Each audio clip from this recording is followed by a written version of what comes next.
Hello everyone and welcome to our second Jockey Club Roundtable session. This is the media one and I'm really looking forward to this. The format is very simple. Take 4 experienced guests, take 4 spectacular Group 1 races with some of the best racehorses in the world, take 1 star-studded jockey challenge here at Happy Valley, take 20 muffins provided by the good people at SIFT, 1 TV gas bag to ask the questions, throw it all in the hopper and see what comes out. No question, we have a tremendous panel today. From left to right, Steve Railton, 10 years as part of the stewarding team in Hong Kong, Secretary of the Licensing Committee, no question, one of the most respected rules officials in racing. Tom Biddington, Editor of the South China Morning Post at a very interesting time in racing in Hong Kong. Edward Sadler is roving reporter on the broadcast team. If it moves in the next week or so in Hong Kong, he'll be interviewing it. And last but not least, Paul Lally, veteran Hong Kong broadcaster, analyst, punter. Great to have all of you aboard, gentlemen. Just a quick question to each of you. Steve, first of all, you've been here a decade or so now. This is a really big week coming up in Hong Kong racing. Yeah, always a great week, Graham. Obviously with Happy Valley on the Wednesday night as the prelude with all the champion jockeys and then all the good horse fleshers out strutting their stuff on the weekend, and it's always a great week and so many visitors from overseas in town. It's sort of like an end of year soiree for a lot of people, so it has a great deal of atmosphere. It's just a great week to be here. And Tom, as a former newspaper man myself, really fascinated to hear your opinion on the build-up to this year's HKIR. Challenging times for Hong Kong and for Hong Kong racing. You've got your ear to the ground. The build-up has been a very unusual one this year. Yeah, it's been very strange. Obviously, it's been a tricky 6 months for everyone in Hong Kong. But racing's largely been in a bubble, and the build-up to this continues. We've had events cancelled left, right and centre around other sports, but this seems to be going on strong. And the eyes of the racing world are going to be honest. This is everyone's grand final. Everyone builds up to this, so everyone's excited and can't wait to get started. Come to you next, Paul, if I can. It's a very interesting dynamic from a form point of view. So many different jockeys and, more importantly, horses coming in. YouTube's your friend for the videos, I guess, at the moment. Yeah, definitely. I mean, you're looking all around the world at a different one. So often with some of these Japanese ones, the second or third string one comes here to Hong Kong and wins, you know, and we get good prices and everyone's happy. But it's a great week, as you mentioned, Steve. I mean, I spend my whole week hiding from my reprobate mates that come up who want to take you out every night. We've got to work, right? You don't try hard enough, I think. No, they catch me. I'm not a hide and seek champion. But yeah, it's a good time. Good time. And Edward, for you, some big names from all over the world to interview. Who are your favourite subjects if you get the chance to get them one-on-one? I'm looking forward to seeing Frankie Dettori here. Got to interview him briefly after he was the Longines World's Best Jockey last year, but to have him up here for the IJC is going to be fantastic, and been practicing my Japanese as well too, Graham. Well, 10, I think, Japanese raiders. So how is your Japanese in case you need it next week? Keke arigato, arigato gozaimasu, Graham. Thank you very much. I have no clue what that means. There's a thank you in there. I know arigato means thank you. But we hope to hear more from Edward's Japanese contacts next week. But let's get down to business and just reflect back 12 months, if we can, gentlemen.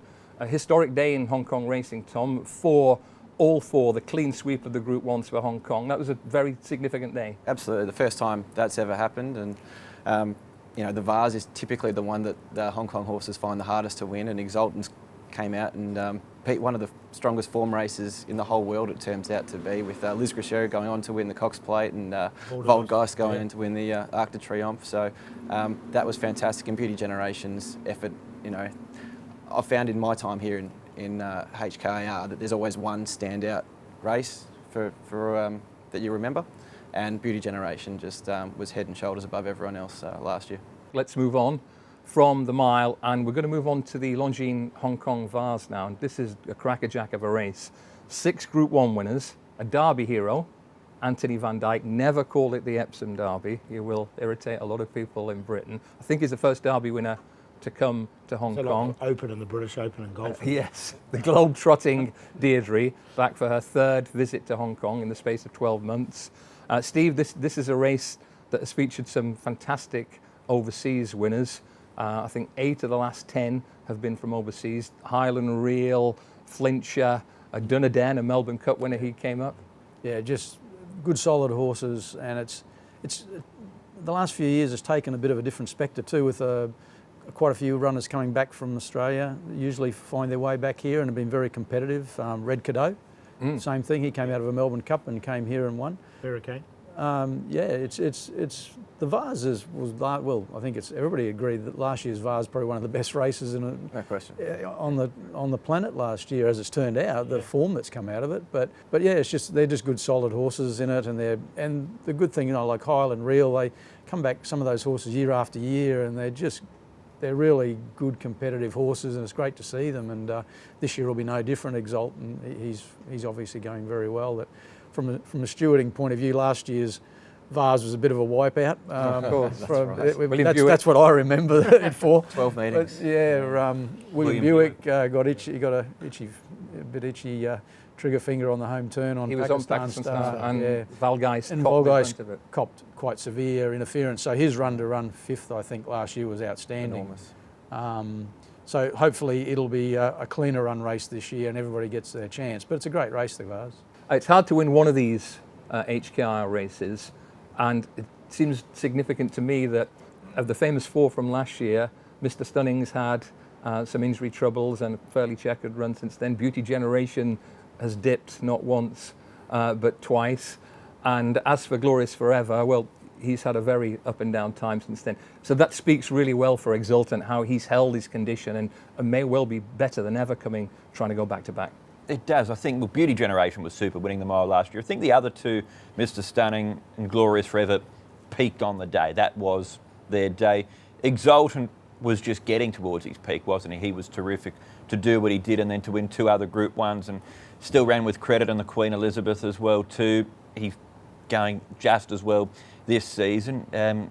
So although Hong Kong's not renowned for its stayers, I do think we've got a genuine stayer that could go to any big 2,000 or 2,400 metre race in the world and would go close. I think he's the best horse in Hong Kong. Well, I want to touch on this with Tom. Tom flagged this up quite a long time ago, and you've been sort of banging the drum for Exultant for ages, and he's justified it. Yeah, absolutely. And since the Jockey Club races, I think he is the best horse in Hong Kong right now. Yes. He was outstanding in that run.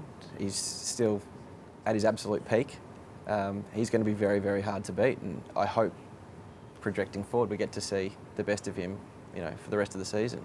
Well, he's got the international form lines. He's been there, done that. He's beaten the horses we've said, which have gone out and produced other places in the world. I'm here to be devil's advocate, of course, and let me give you, I think, 5 names: Dominant, Dunedin, Flincher, Highland Reel, Red Cadeau. All good Vase winners, at least 3 of them extremely good Vase winners. They all came back to try and back up the following year. They all got turned over, and 3 of them were at very short prices, 2.5 or shorter. Stats, schmats, but would that worry you in any way? No. Dominant's the only one that was a local. All those others are travellers. So they've gone round, they've got the air miles, they've clipped the ticket, and they've been around a bit. Exultant stayed here, he hasn't left. Dominant, I thought, was a really weak Vase when Dominant won, so I'm not worried about that. That was a brilliant ride from and a great Zach ride that from pinched Zach. that one. He stole that run. Exultant's wasn't. Exultant has proved it against those horses. I think he can do it again. The other thing I would say too is Flinchy was beaten the next year, but he still ran a really good race behind an up-and-comer in Highland Reel. Highland Reel was probably left in front for a long time in that Vase, was vulnerable. Chinned on the line by John Moreira and yeah, Donald Crabb. That's one of the best races I've seen here too. So even though they didn't come out and win, they still came out and ran very, very well the following year. And he seems to be able to do it in various ways, Tom Exultant. He used to be regarded as a real grinder, but he now is able to take a handy position much earlier in a race, it seems. Absolutely. He can make that mid-race move and then sustain his run. So however the race is unfolding, Zach can decide, okay, if they're running along, he can just sit. If they slow up, he can make a move and put himself into the race. He's versatile in that regard, and that makes him pretty bulletproof. Top of the shop in terms of ratings, 120, but there are plenty of horses not too far below him on the ratings. I'm going to touch on Japan, Steve, and Deirdre. Deirdre, I think, from memory, went from Japan to Hong Kong, Hong Kong to Japan, Japan to Dubai, Dubai to Hong Kong, Hong Kong to England, England to Ireland, Ireland back to Hong Kong, 8 flights, 25,000 miles.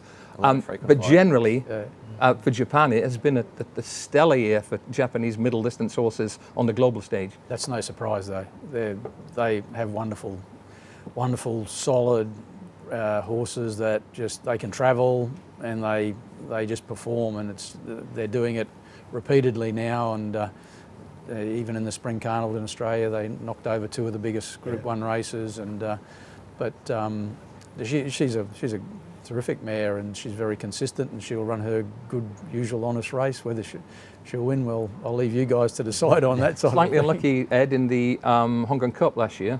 Second behind Glorious Forever, coming home strongly, 2,000 metres. 2004, should it be a problem? Machine Murphy is very confident. I don't think it should be, because she can get back and finish off a race. I don't think the step up to 2,400 metres will be an issue. She's very tough.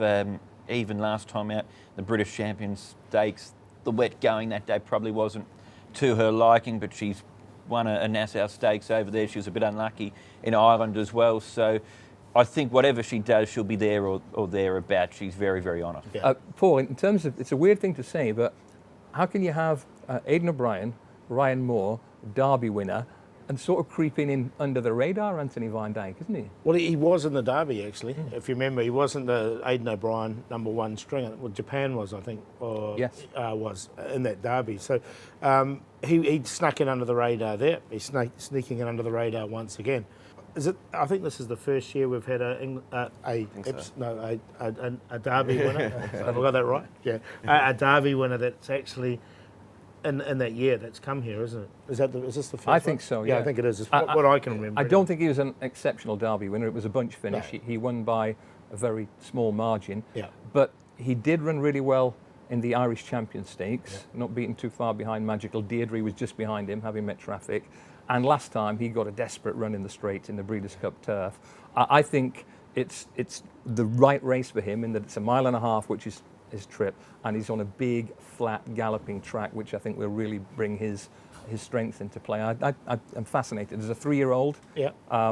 with Ryan Moore on board, he has to be a significant player, I think. Yeah, I think it'll be interesting. It'll be interesting to see what sort of price he does start on the day here as well, because, as you say, he might go under the radar a little bit, because the Japanese horses do get well backed here as well.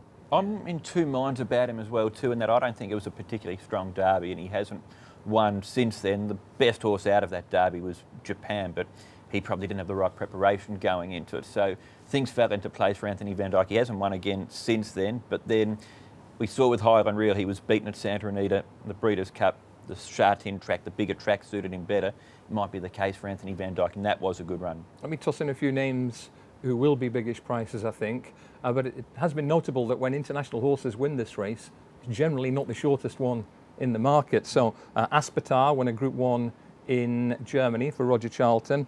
Glory Vase, I think, is interesting, especially as there's talk that John Moreira might be at the controls. Young Rascal is an improver for William Haggis. And of course, Prince of Arantom, a Melbourne Cup second and third in the last 2 years. Yeah, trainer Charlie Fellows will be hoping to not draw the car park again like he did last year. There's another one you haven't mentioned there that I want to talk about, Lucky Lilac, who won the Queen Elizabeth II Cup in Japan last start. Connections paid the $200,000 late entry fee. You're not doing that if you think you've no hope. So she's another one to keep an eye out for. And she's also bringing that Armoured Eye form from the Japanese 3-year-old Absolutely. Fillies Classics the year before. The way that she quickened up on the inside there that day, I was really impressed. But I'm with you with her. Yeah. Interesting to see how she travels.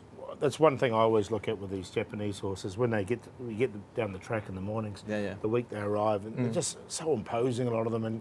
And you see that, I thought Winbright, when he came here, and I know it wasn't QE2, but he looked really good. He travelled well. And it's not that far from Japan to here. It's only a few hours, isn't it? So they can get here. They get here in good condition. They've done most of their work anyway before they get here. And, horses like Lucky Lilac are ones I'll be keeping an eye on, definitely. And they're racing, importantly, they're racing in the same season, because a lot of times horses travel, they're racing in different seasons, and it can throw them out a bit, but racing in the same season, it's on the back doorstep, isn't it, for here to Japan. Zach Purton is level on 8 HKIR winners with Gerald Mosse. I think it's one of Zach's big ambitions this year is to get the clear lead in that particular race. Can Exultant do what 4 or 5 very good Vase winners didn't do and win it for a second year in a row? I'll be putting him on top, yeah. Edward? Yeah, I'm firmly in the Exultant camp. And if not Exultant, Paul?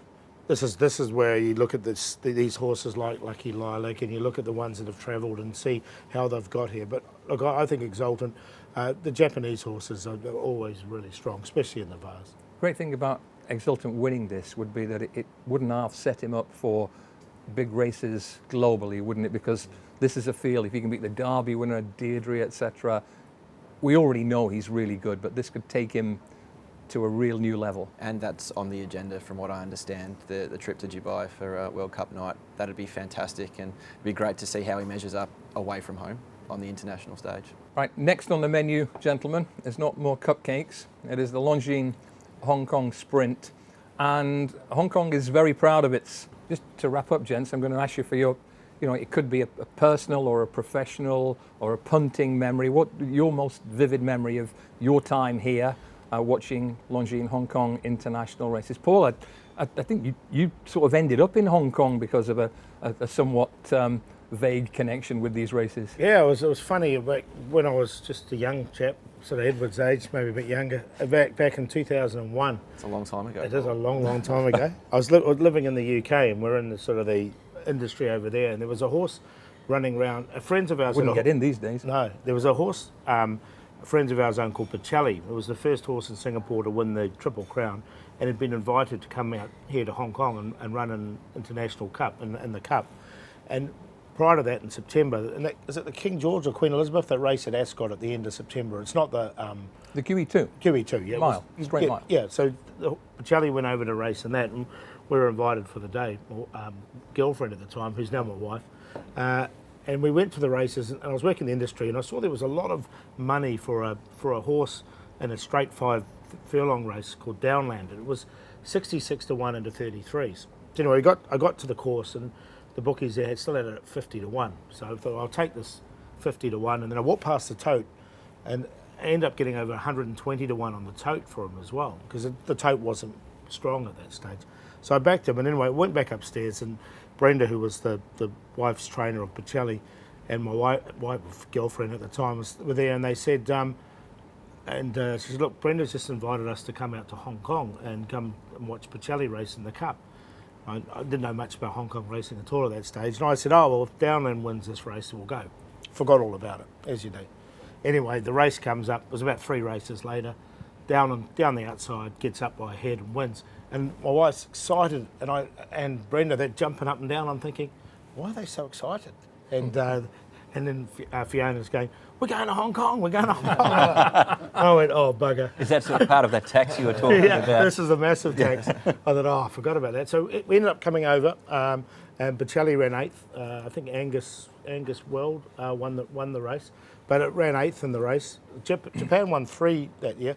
Falvian, it was his second one that he won, sprint. Yep. And then Ocean Preston, Stay Gold, and Angus Weld, I think, won the other 3. So Salvalon was an Australian horse. Yeah, it was Australian. Yeah. So 1 Australian, 3 Japanese. So that hooked me into it. That hooked me into the HKIR, and then Falbrav won in 2003, and away we went. Now, I'm not sure that's a good memory or a bad memory from Paul. But Edward, your favourite HKIR memory of your time here? One of those racing events, I think, in Australia, we're exposed to a lot of Hong Kong racing. It's on regularly on a Sunday night on the racing channels, and so it was always one of those race meetings that I wanted to get to. So to see Morris's first Hong Kong mile win when he went on to win the Cup, to be here, that was my first year here for it. The crowd, the atmosphere, that was all a real buzz to be a part of. And then also, I guess, I stood next to Paul O'Sullivan the year that Aero Velocity won the sprint for the second time. So to 2016. see, the elation that it brought to him. Always have really liked Paul and was really happy to see that horse. As an 8-year-old, it was a great story from a horse, but to see the trainer, what it meant to him, was also special. And Tom, from a story point of view, as a journalist, you always have favourite stories that you write or events that you cover that give you a real buzz, and you think that mattered. Yeah, absolutely. So this is my 5th HKIR. My first one was as a fan, which I touched on before, and the rest of them have all been in a working capacity. But there's been a standout moment for each of them. In 2013, it was Lord Kanaloa's sprint. In 2016, it was Morris winning the Cup. 2017, it was Highland Reel, the way he fought back and won the Vase, which was just as tough as anything. Yeah. And obviously last year, Beauty Generation, you can't go past him. So you know, we're always looking for those standout performances, those stories, those things that make it special. Obviously, Hong Kong winning all 4 last year stands right up there, and we just can't wait to see what happens this year. And Steve, you're zoned in on discipline and dispensing justice on a big day, but when you go away from the races and watch them, I know you're a true fan of the sport. Which are the images that stand in your mind? Yeah, as you say, we watch it through a different prism on race day. You probably don't appreciate a lot of it until you maybe later that night or next day, until you actually can watch the replay and just enjoy the race for what it is. But I think probably just for mine was just my first international meeting here, coming from Australia to here, and Sacred Kingdom winning, and they lifted the roof off the grandstand when he won, because he was obviously a very popular horse here, and then Good Bar winning, and I think to me that sold me on Hong Kong racing. You know, it was wow. You know, that was such a big day, and the atmosphere and 2 great horses winning, it was terrific. Yeah, so that's probably my enduring memory is my first one. More on him in a moment. But Steve, there's a big event at Happy Valley Wednesday night, as you touched on, with the Longines International Jockeys Challenge. This is always a stellar event in terms of the cast list. You are one of the main players in building that cast list, and there's a certain, Edward touched on him, 48-year-old Italian in town. Which silver-tongued charmer in the Jockey Club persuaded Frankie Dettori to come again for the first time since 2011? I can't take that credit, Graham. Actually, it was the CEO. Of course it was. Winfred Engelbert Bresnes. He was the one that clinched it whilst overseas, so all credit goes to him. And it is a coup, because Frankie's only ridden in the HKJC. I think this will be the second time in about 15 years. The last time being in 2011, when he came here and rode up a storm and entertained everybody on and off the track. But it's great to have him back. He's obviously one of the first jockeys that we reach out to most years, but I think at this time of the year, traditionally, he's usually sunning himself on a beach somewhere in Barbados. But this year he's riding in Japan, so he's still active this time. So he was keen to participate. So it's great to have Frankie here, and the season, the last couple of years he's had, has just been amazing, the amount of success that he's had. So to have him here, it really sets it off, together with all the other wonderful jockeys we've got here, Ryan Moore, and of course a lot of new faces in it for the IJC. Oisin Murphy, who of course is well known to Hong Kong racing enthusiasts, having ridden here as a club jockey, but just won the UK Jockey Championship and just won the Japan Cup. So he comes here on an amazing high, and it's just always a great lineup. It's good to have all those guys in one spot at the one time riding. Edward, we have to touch on Dettori. I think he won this for the first time in '99 when you were probably about 6 years of age. 7, yeah, you're close. Guys like Jim Cassidy were riding against him. Zach's father-in-law. Yeah, so it's an incredible story, and it's the bounce back over the last 5 or 6 years. For 19 Group 1s, I think, from 53 Group 1 rides, and for John Gosden, 15 from 31. It's spectacular statistics. Incredible, really. His longevity is something to certainly be admired. He's been probably the world's biggest named jockey for 20, 30 years, and he's still producing incredible performances. Had a great year with Enable, Stradivarius. He's been hitting the crossbar in the last couple of months, though. Enable's run came to an end, Stradivarius likewise, and Master of Reality almost gave him a Melbourne Cup, so I'm sure he'll be hungry to be back kicking goals here in Hong Kong. How do you prioritise, Tom, in terms of Dettori takes some shifting from the headlines normally? We're lucky that we've got a few days and a few different pages to fill, so Dettori will certainly be front cover of our racing posts for the IJC meeting, and I think we've got the star jump that he had last time ready to roll, and front and centre, as will Ethereau, as will Exultant, as will Beauty Generation. It's fantastic to have them all here, but Frankie's got to pick up an award, I think, on Friday night, so that might be another reason he's riding. Yeah, if you've ridden 19 Group 1s in the calendar year, I suspect you're in with a fair chance World's best jockey of the award you're hinting at. Yeah. Let's just touch on the cast list. It's by no means a one-man show. For Hong Kong, Purton, Moreira, Caras-Teton, Vincent Ho, more of him in a second. D'Souza, Dettori, Moore and Murphy, 4 past or present British champion jockeys. Colin Keane, who made a great impression when second on his debut last year. Yuga Kawada from Japan, he's ridden all 5 Japanese Classic winners. Pierre-Charles Boudot, twice a French champion jockey and a first arc for him this year. And James McDonald, Kiwi, via Australia. It's a terrific lineup, Paul. And I want to touch on Vincent Ho. I think 10 or 11 years ago when he was an apprentice, learning his trade at the Jockey Club Apprentice School, he was on gopher duty on IJC night. He was the boy charged with bringing the towels and the water, and he said, I was so starstruck. He said, I was scared to ask my hero, Christophe Soumillon, for an autograph. This was in the days before selfies. No one asked for autographs anymore. He got the autograph. He'll be looking to get the trophy next week. Yeah, look, he's leaps and bounds, isn't he? He's going so well at the moment. I mean, he got his grounding in New Zealand as well. Where he started off down there in New Zealand, and he came take up. credit for that, are you? Yeah, we'll take credit.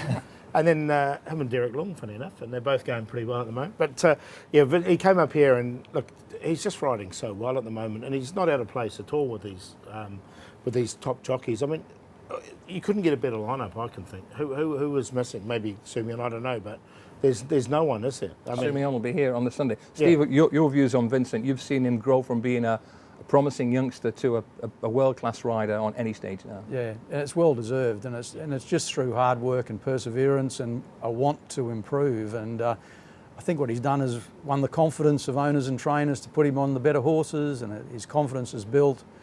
But he's probably one of the fittest jockeys in the room, Graham, and he's gone overseas for 4 or 5 years in a row to enhance his riding ability, and it's just been wonderful to watch him develop into he is a world-class jockey, and as Paul said, he's not out of place with these guys riding next week. He'll give as good as he gets. And there's one rider who's got more to gain, Tom, than anyone else next week in terms of international profile. It's Vincent. Absolutely, but I was looking through the numbers before. It's probably the most competitive IJC ever, in that 11 of the 12 jockeys have actually won at Happy Valley before. The only one who hasn't is Yuga Kawada, and he's ridden in Hong Kong before. He's ridden at HKIR. So in terms of like people who know how to ride this unique track, it's really going to come down to barriers. It's going to come down to the horses and the draws. Like, these are all top-class jockeys, and they all know what they're doing out there. It's going to be one to watch. It can trick them up, can't they? I've seen some of these jockeys that are world-class jockeys, but they're out just about buying a beer as they come down into the straight there on the outside fence because of just the uniqueness of the track. How often do we see, and Steve will know this better, those visiting jockeys who haven't ridden here before end up in your room getting in a bit of trouble? Yes, there's usually a bit of a path there on some of the jockeys, but no, it is a unique track. You know, I think when Joe Moreira first started riding here, actually Joe won the IJC on debut when he was riding in Singapore. So in 2012 we got him here to ride in it, and you know, he just went from strength to strength. Of course, he'd been going extremely well in Singapore, but I think Joe recognised that it took him a while to adapt to riding at Happy Valley, and he got most of his early suspensions here. So he quite freely admitted it took him a while to adapt. So, you know, a terrific jockey like Joe. But you talk about Yuga Kawada is not the only one that hasn't ridden at Happy Valley, but what a season he's had. Yeah. He won the JRA All-Star Jockeys Championship, and then he captained the rest of the world team to win the Shergar Cup. So he's going for the hat trick in the IJC. Gentlemen, thank you very much for your insight and contributions today. It's been a pleasure. Not too long now before we find out the answers to all the questions. Can Dettori dominate in the IJC? Can Athero ascend in the sprint? Can Beauty Generation bounce back in the mile? Can Exultant excel? A few days to go. Thanks for joining us today. We'll see you again soon.